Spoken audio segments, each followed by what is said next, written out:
Let me delve a little more deeply into a couple of the questions you raised, and then we'll open it up. We've got a lot of top China economy experts in the audience, and I want to get to them as soon as we can. Let me first ask you a more short-run or immediate question, drawing on your more fundamental analysis. Is it clear that China's immediate economic policy has shifted gears? Until recently, the big concern was inflation. There are some signs recently they've shifted gears to focus more on maintaining growth or even increasing growth from the level to which it has slightly dropped. What is the story on that? Has there been a basic change in the orientation of China's macroeconomic policy? And related to that, what's the prospect for the famous hard landing versus soft landing question? You gave several pieces of that, but address that a little more explicitly, given the fact that China, as you said, is now such a big player and indeed the single biggest driver of global economic growth. Well, I think there's been a modest adjustment, but not a fundamental change in their macro policy. They've been tightening on the monetary side for quite a while, a couple of years. They've got inflation down now to the mid-single digits, 4 or 5% instead of the 7% range. They see the housing market has already begun to weaken slightly, so there's been some easing of credit. But I wouldn't say it's a fundamental change. The determination seems to be to still try to have a soft landing in terms of the property sector. The other more fundamental thing to remember is that the position of the government today is very different from what it was in the fourth quarter of 2008. There are a lot of similarities between what situation China is in today and the fourth quarter of 2008. They have weakening domestic demand, as they did then, and they have external headwinds, and maybe as great as back then, it's not yet clear. And they had a very strong policy response, large portions of which I defend in the book against a lot of the criticisms that have been made. But their room for maneuver today is much less than it was 3 years ago, because government debt went way up as part of the stimulus program. The leverage, China basically re-leveraged in 2009 and 10. So you already saw the slide on household debt. It's a lot higher than it was. It's almost twice as high as it was in the fall of 2008. The government debt is much higher, particularly when you take into account local government debt. So they don't have as much headroom. And they also had a big chunk of their stimulus program was property. They don't want to, took off a lot of restrictions on property investment in the latter part of 2008, and that was a big part of this growth recovery, our growth sustaining performance that we saw. And they also built a massive amount of infrastructure. The way I have put it several times is in 2009, they built 5 years worth of infrastructure in 2 years. And I don't think that's something you can readily repeat. So I think they're a lot more constrained today than they were a couple of years ago.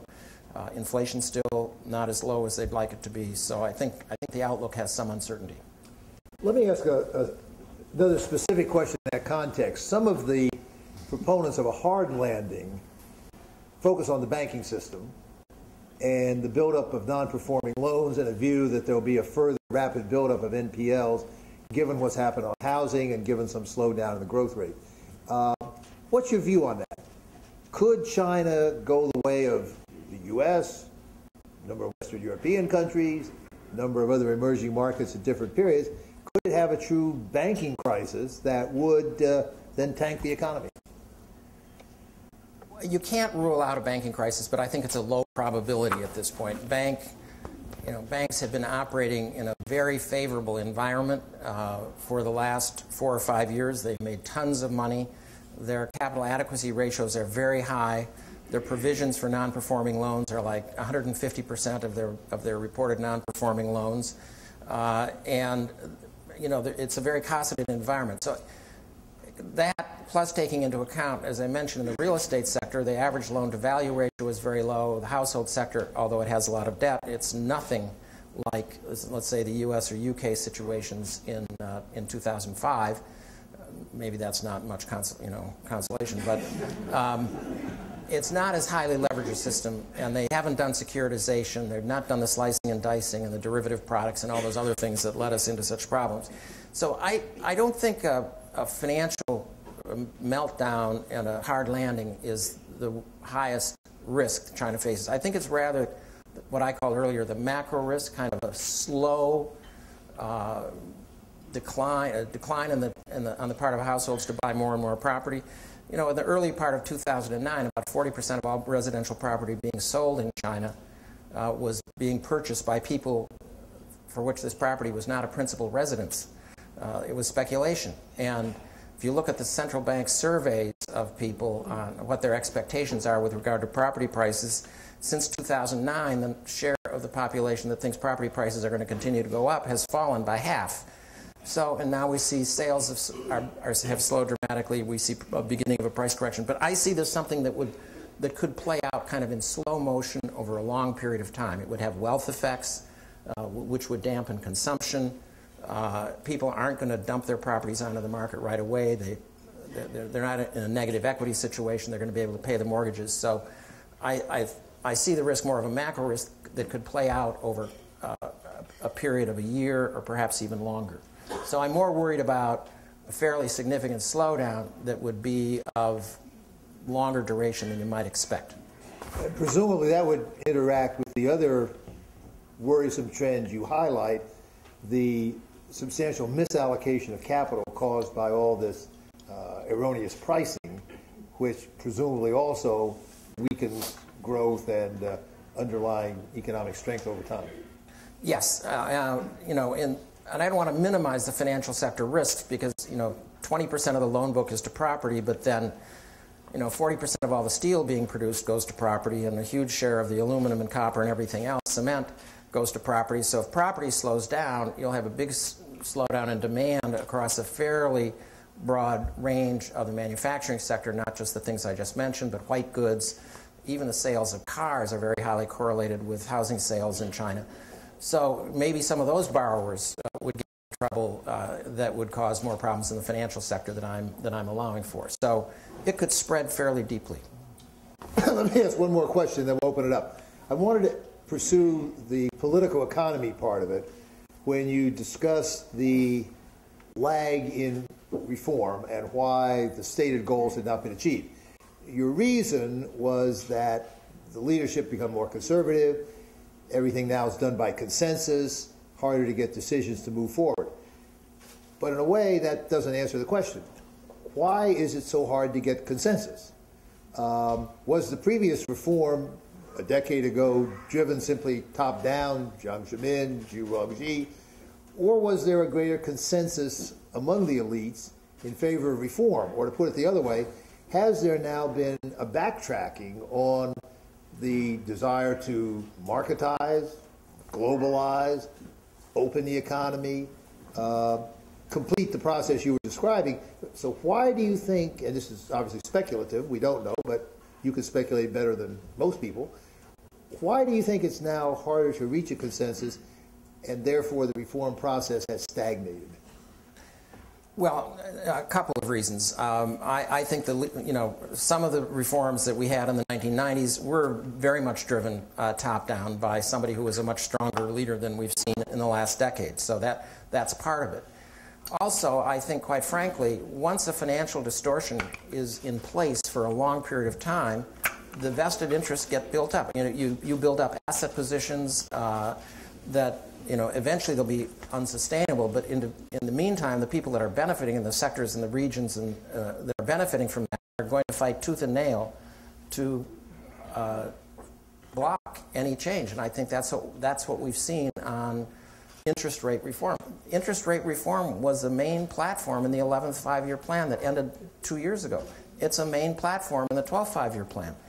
It was mentioned by Wen Jiabao at his speech at the NPC in 2009, but absolutely nothing has happened. And I mean, I can't see behind the curtain, but so to some extent I'm speculating, but I think that's the source of the groups that I talked about, the manufacturing sector. Remember, we now have a massively outsized manufacturing sector. The share of manufacturing in GDP is bigger today than it was in 1978 when we were coming out of the the unreformed economy.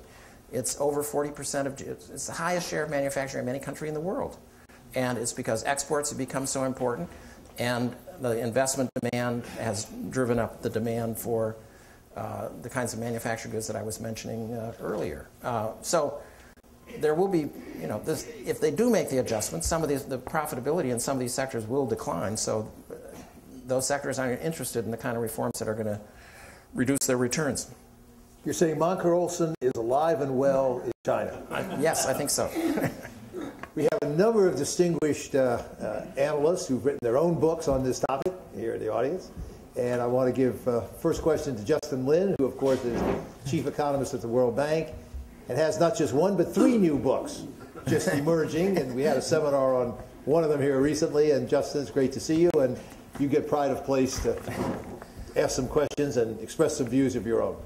Well, thank you very much. It's quite a pleasure to participate in this book launch. And I'd like to congratulate Lardy for coming out with a new book in a very timely way, provide very useful information and analysis. And I have 3 questions. The first one, that you put a lot of emphasis on the financial depression, and specifically the negative interest rate in the period of 2003 to 2000 to now. And my question is that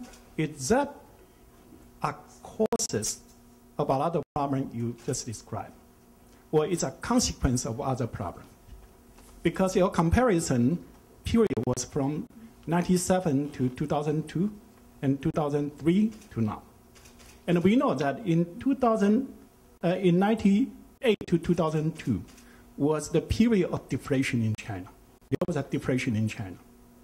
And then, 2003, China get out of that deflation. So maybe this kind of negative interest rate was a consequence of this business cycle. Because when you have deflation, certainly, nominal interest rate in China has been maintained roughly stable. And if you have deflation, then you're going to have positive interest rate. And if you have a positive inflation rate, you're going to have negative interest rate. So I'd like to say, I'd like to have an answer to that. Whether it's an intended policy of the government or it's just a consequence of this business cycle in China. That's the first question. And the second question, that you put a lot of emphasis to the need for China to rebalance the saving and the consumption. Certainly, I think it's very important as a policy goal in China. But if we put it into this global context, is it timing for China to do that? Because if China increase the consumption, that means China will reduce the investment. But we know that China imported capital goods for its investment. If China increase consumption, that means what? The import of capital goods from high-income countries will be reduced. But currently, we know that for the global recovery, it's very important for the high-income country to increase its export of capital goods. And if China reduces that, actually, it won't help the global recovery. At the same time, if China increase consumption, that means that consumption goods export from China its price will increase. And that means that the U.S. need to pay more for its import. And is that going to contribute to the reduction of the U.S. trade deficit or not? I think that's also an issue need to be analyzed.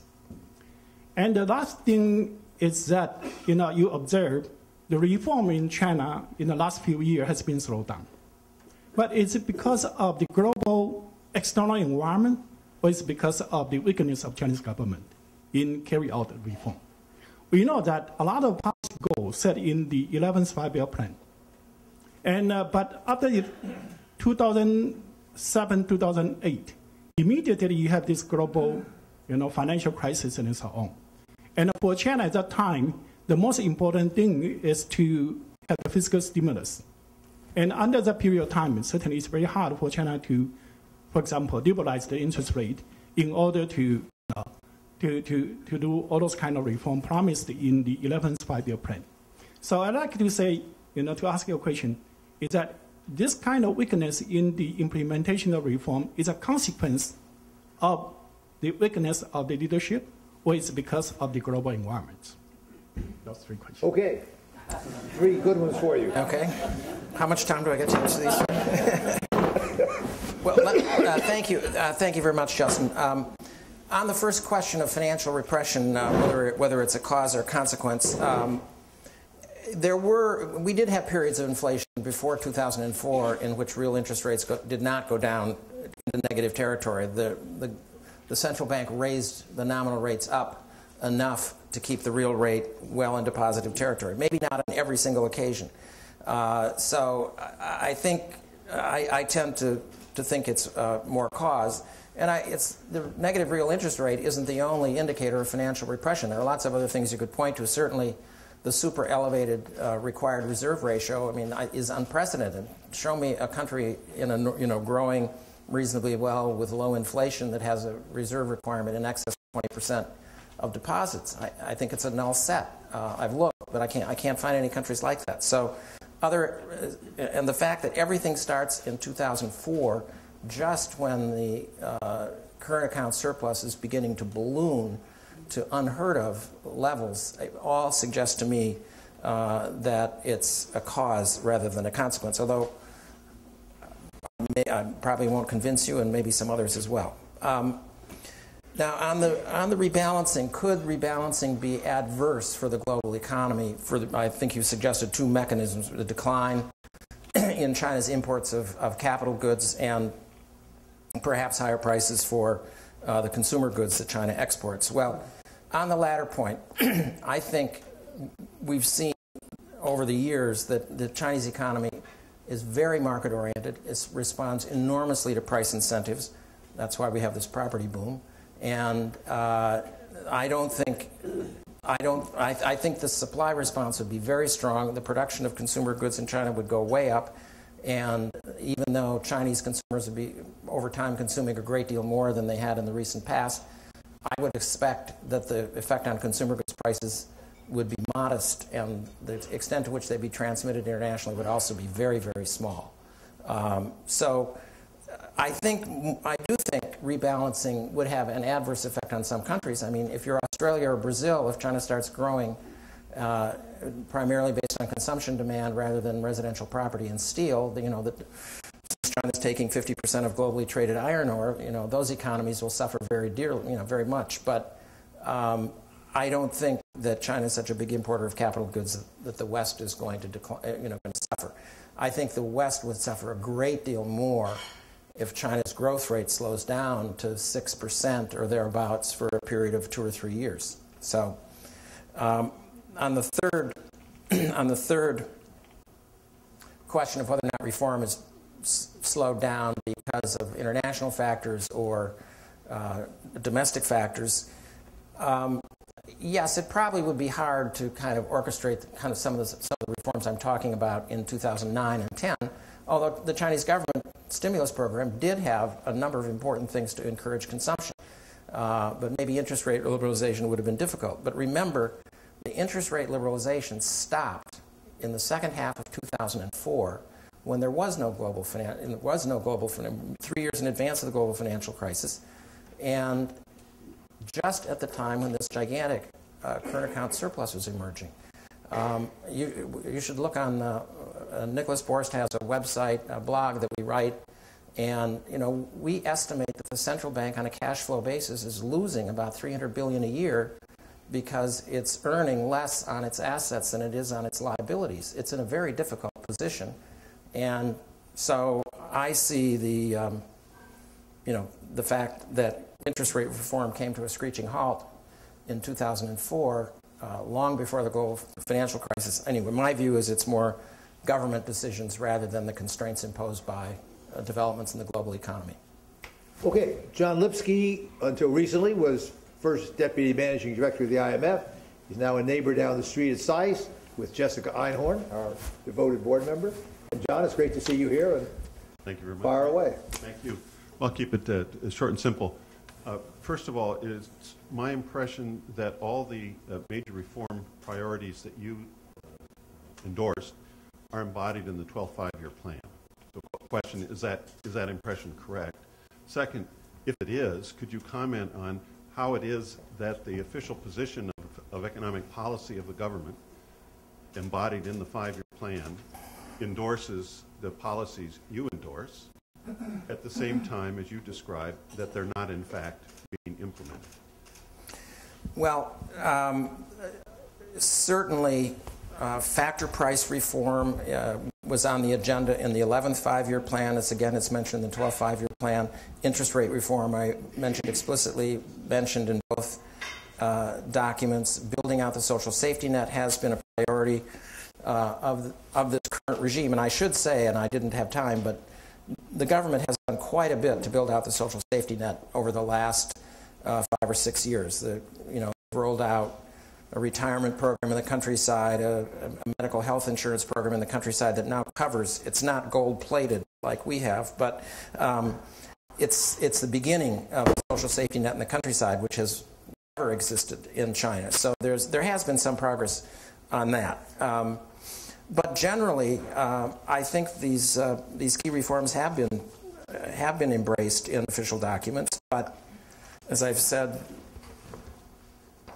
they've not been implemented. I don't subscribe to the theory that this is because these local politicians won't implement them. Exchange rate policy is something that's in the complete control of central government. If they want the currency to appreciate faster, they can do it.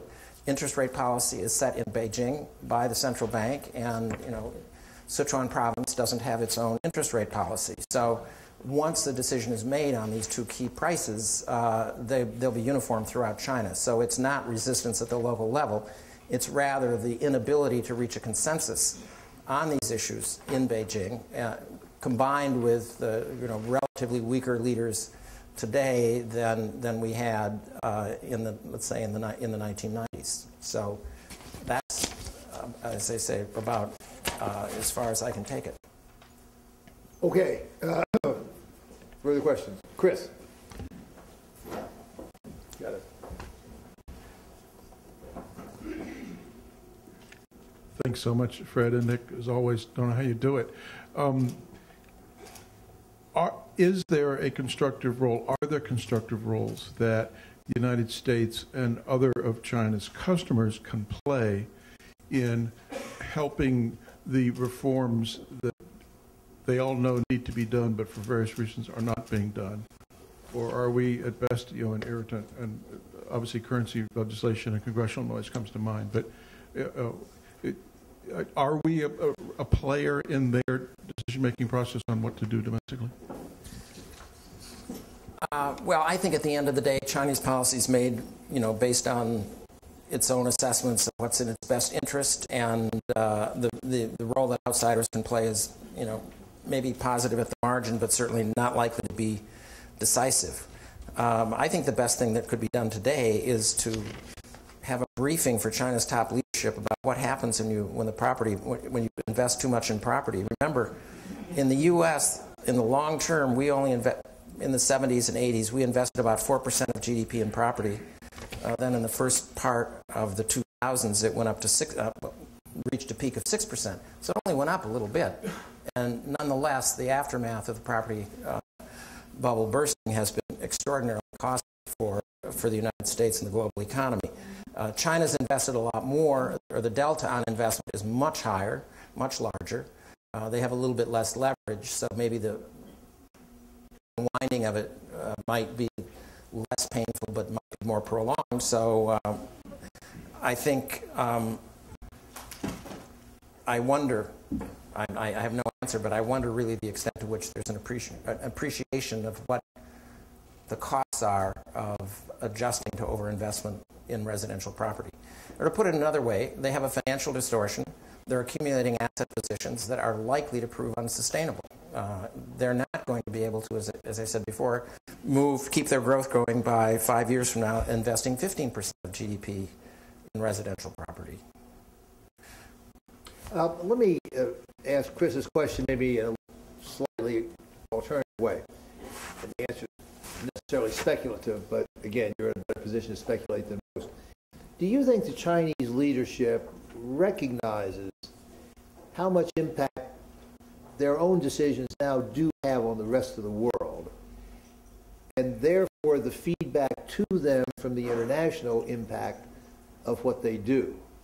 so that is there an understanding of how the rebalancing that you advocate, many outside China advocate to them, would have some beneficial feedback effect on them if it did strengthen the world economy, reduce the risk of the imbalances, et cetera, et cetera? Has that view percolated through to China? It's a difficult thing. As you said, it's been very rapid that they've assumed this major global role, but they have it. Do they understand it and factor that into their own thinking? Well, I can't answer with 100% confidence. Maybe you should ask this question to Justin. He could give a more informed answer.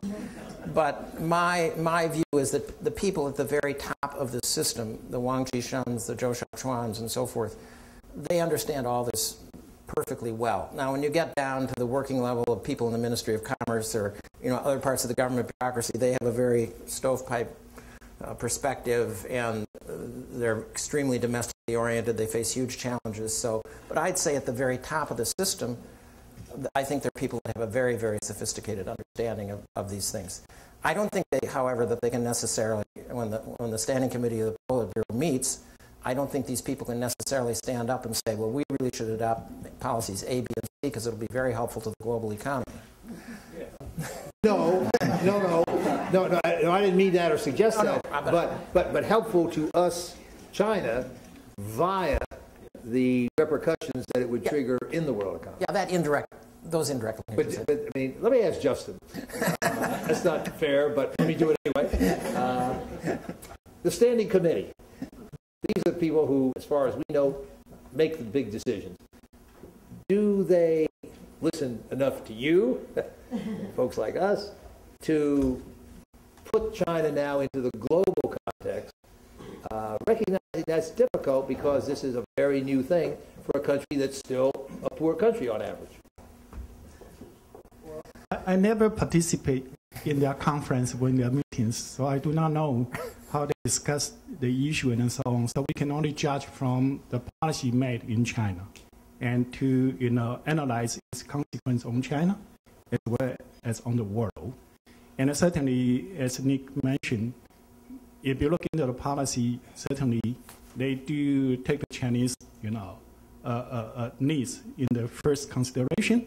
But at the same time, you can also see, because China is a large economy in the world, and the consequence in China will have a repercussion on the world. But overall, in the past years, as long as China maintained dynamic economic growth, it made a contribution to the world was sustainable growth and recovery. So in that regard, I would say the policy consideration in China is incentive compatible, in the sense that to maintain China's growth is good for the world. And the Chinese government, they do put a lot of emphasis on the maintaining the growth in China. Say anything to that? Okay. Yes. Hi, I'm Wayne Morrison from CRS. Nick, thank you so much for writing that book. I think you make the rest of our lives much easier because we use your work a lot to answer some of these difficult questions. Tim Geithner recently at the World Economic Forum made a comment about China. He said that China's state interventionism was damaging the global economy. And we see the latest USTR report on China's WTO compliance. It's also mentioning China's troublesome increase in state intervention. And I see yesterday several senators gave a press conference and were discussing China's massive subsidies of its auto parts industries. It seems to me that we're seeing a sort of global or growing conflict between the U.S. economic model and China's economic model, which many people are calling state capitalism. So I was wondering if you could comment on that. It seems that a lot of this is relevant to your discussion on China's banking system. It seems that a lot of it's geared toward their sort of state capitalist model. And how do you see that affecting the U.S. economy, and what can we do about it? Well, a good question, Wayne. I guess in chapter 1 of the book, I actually try to address this whole question, at least in some aspects, this whole theory of this Guojin Mintui, that is, the state is advancing and the private sector is retreating. And it's a complicated question, and you can certainly point to some examples, and you've mentioned a couple where the state is taking a much stronger role, and market reform has been, at a minimum, postponed and perhaps rolled back. But if you look at the banking sector, it's fairly clear that the system has changed dramatically. The state sector does not have a disproportionate claim on the loans coming out of the banking system. In the crisis period, 2009-10, at the peak, about 35% of all loans were going to households. And a couple decades ago, that was about 5%. So, and the share of loans going to very small businesses, even household firms. If you remember that diagram, I showed total debt of households and then the mortgage debt. Well, the difference is almost entirely loans to unincorporated businesses, or the gotihu, or the self-employed people, whatever terminology you want to use. So they have a banking system that's now making significant amount of loans to basically unincorporated businesses. And that's where the growth of employment is, and that's where significant growth of the output is. Another indicator that I look at is, what's happening to the growth of output within various types of ownership. And in 2009 and 2010, the role of the state continued to decline. The growth of output coming from state-owned factories grew much less rapidly than the total manufacturing sector. The stuff coming out of the private sector grew much more rapidly. Their share of the economy continued to expand, even in this period that in some ways could be characterized as the rise of the state, or the displacement of the private sector by the state. So I'm not completely convinced that we're in complete retreat on reform. What I would say is a lot of the continued, one more indicator, and that is last year, if you go back about 10 years ago, 65% of all exports were coming out of state companies. Today their share is down to less than 20%. The last 3 or 4 years, the dominant source of growth of China's exports has been from private firms. So the private sector, they whine a lot about how they don't get quite as much money as they'd like, and et cetera, et cetera. But if you look at the numbers, at least in the aggregate, they're doing very well. The number of private firms is expanding, their share of output is expanding, their share of exports is expanding, their ability to borrow money from the banking system is improving. So it's a mixed picture. That doesn't mean there aren't subsidies to certain auto parts factories, and that's kind of the micro level that I'm not addressing from this 35,000-foot level. Jessica. Thank you, Nick, for an extraordinary education. Before we close, could you talk about the informal financial sector and how much steam is let out by its existence or its size?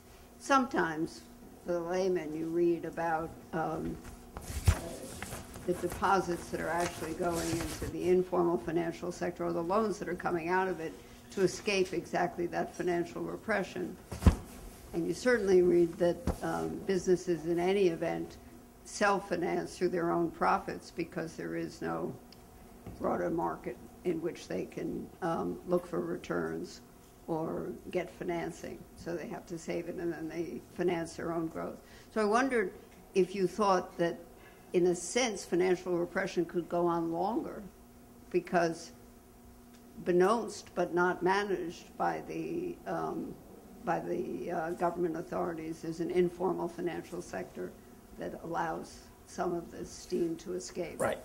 Well, I certainly agree with the premise of your question, at least as you articulated it, Jessica, and that is that the rapid rise, or the seemingly rapid rise of the informal financial sector, particularly in 2011, when financial repression picked up, is another manifestation of financial repression. And if you, on both the demand side and the supply side, households want to get real positive returns. They look for alternatives.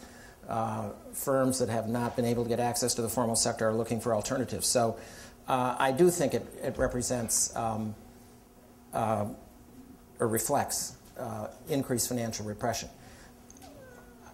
To take this, your real question, though, is, or maybe rephrasing it a little bit, some people have argued that it's a kind of backdoor financial liberalization. Well, you have this old institutions, state-owned banks over here, and they have a lot of interest rate controls and things that look like financial repression. Then they have this dynamic sector over here where things are clearly market determined.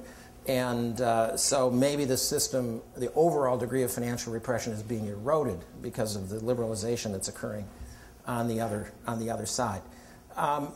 Well, I'd make a couple comments on that hypothesis. One is, first of all, it's very difficult to track exactly how big the informal financial sector is. It has many components, some of which are just one step away from the banks, these trust products that they market through affiliates or wholly owned subsidiaries or thinly disguised subsidiaries, to all the way to what some people call underground banking, which is something really quite different. But trying to get a accurate understanding of how large these components are and how they've changed over time is quite difficult. Another blog post we put up was just lining up all the estimates that have been made of the size of the informal financial sector, and the range is enormous. I mean, looking at investment banks and people on the ground that are telling you how big this is. So we don't really know how big it is. The second point I would make is that I'm not convinced that it really represents a road to reform. And I say that because if you take, for example, the wealth management products that are being offered at much higher interest rates than the banks offer and then are being on-lent through these various mechanisms.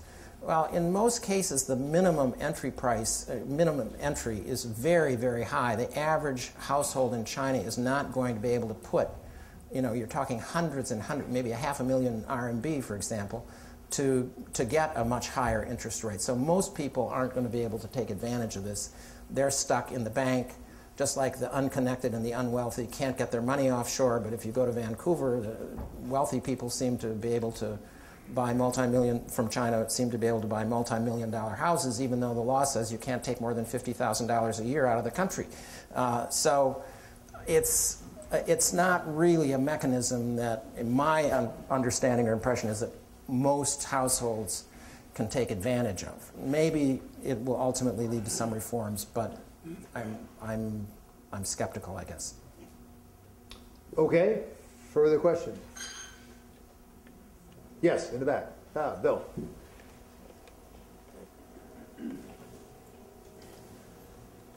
Nick, the centerpiece of your analysis is the decision to keep the exchange rate from appreciating as rapidly as it otherwise would, and the consequential financial repression to avoid or to deal with the sterilization problems. When one goes typically to a conference of fairly sophisticated Chinese expert or Chinese, my impression is that if one talks about moving the exchange rate faster, there's an immediate response that we can't afford that because we have all of these people we've got to put into the labor force, all of these jobs we've got to create. My impression is that's sort of the broad public image in China about the exchange rate, and that especially if you add to it that the only reason we do that is because foreigners are bashing us and we don't like that. And then when you combine that with the vested interests of, if the Bank of China may think it to be a good idea to have a faster appreciation, but the export interests, Commerce Department, et cetera, have just exactly the opposite view.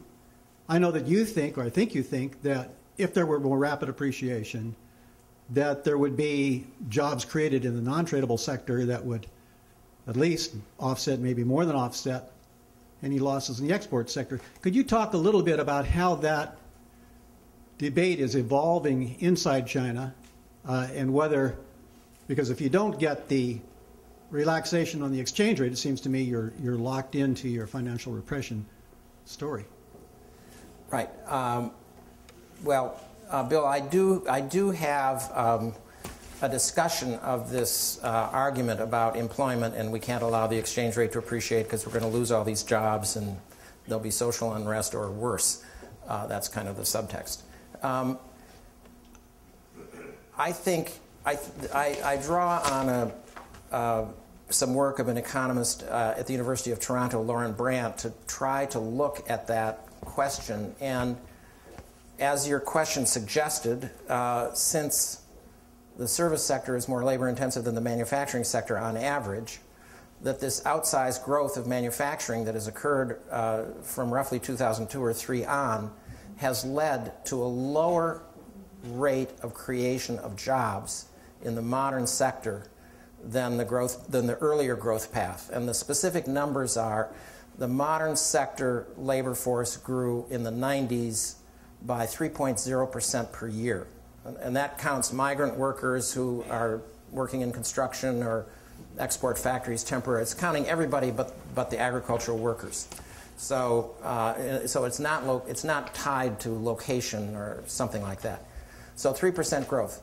Since the undervalued currency became important and the manufacturing sector actually expanded its share of GDP and the service sector stagnated, the growth of the modern sector labor force has been 2.7% per year. So I think there's a fundamental misperception in China about what the exchange rate is doing for employment. And part of it is that the employment that's generated in the export sector is very concentrated in a few provinces. I can rattle off the names of 7 provinces that account for 80% of all of China's exports. So those provinces are highly dependent on exports. You can see, it's the 400,000 workers that work in a single factory owned by Foxconn on the southeast coast, at least until last year when they started to move some of their production inland. Whereas the kind of labor force growth that you had in the 90s was more dispersed and so forth, so people don't get such an acute sense of how big it is. So I'm convinced that the evidence does not support the view that this export-oriented strategy that began to emerge. Remember, China did not have an undervalued exchange rate before 2003. The currency was appreciating, as I showed you, by roughly 4% per year on a real trade-weighted basis, which kind of offset the Samuelson-Balassa effect, kept the current account fairly modest, although some of my colleagues think 3% isn't modest enough. But compared to what came later, it was certainly modest. I think the evidence is that the employment argument is not very well founded. But I agree, I think it's pervasively believed in China. I haven't heard any, people don't criticize the last 10 years because of the rise of the manufacturing sector has led to lower employment, but I think it has. The other thing I think is, of course, I always make the argument that, well, yes, there will be costs of realigning the economy, of moving eventually to an equilibrium exchange rate, having market-oriented interest rates. A lot of investment that is made when the real rate of interest on a loan is 0 isn't going to have very high, wouldn't look so good if you had to pay a market-determined rate. Some factories will go broke. Some people will lose jobs inevitably. But if you have the longer the financial distortion exists, which we know eventually will end, the bigger the adjustment's going to be if you postpone it. So I don't, the fact that there are costs, I don't think is a very persuasive argument for postponing the adjustment. Let me ask you maybe a final question also on this critical issue of job creation, which is central in China as it is here.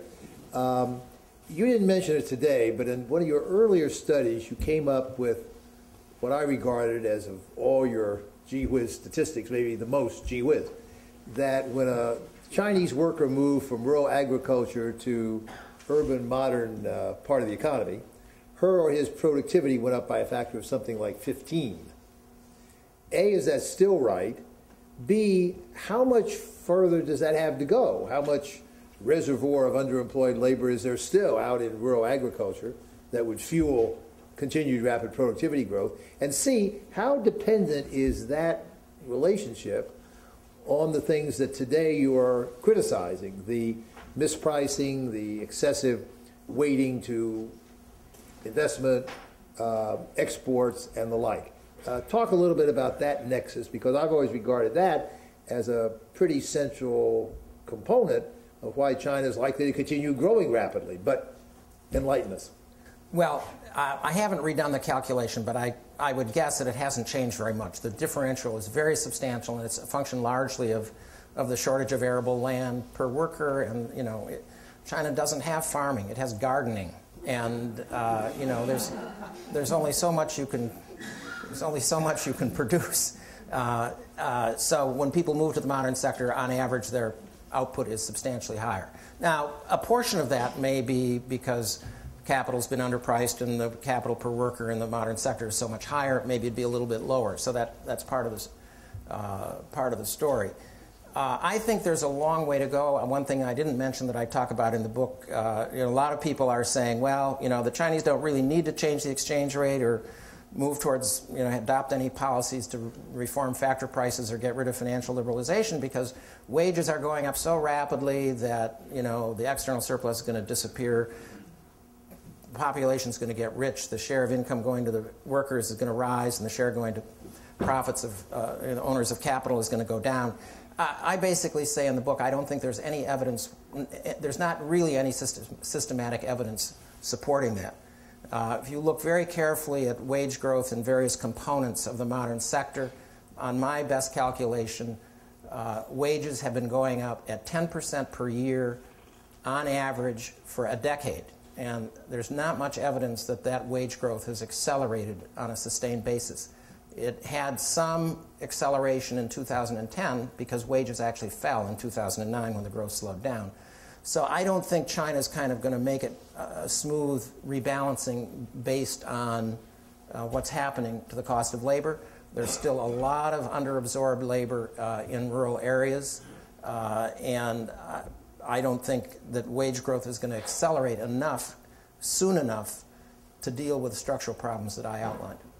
Nick, thank you very much. You've demonstrated once again why you are everybody's guru. And I'm delighted we don't have to invent you because you're here. Thank you once again. Thanks to everybody. Meeting adjourned.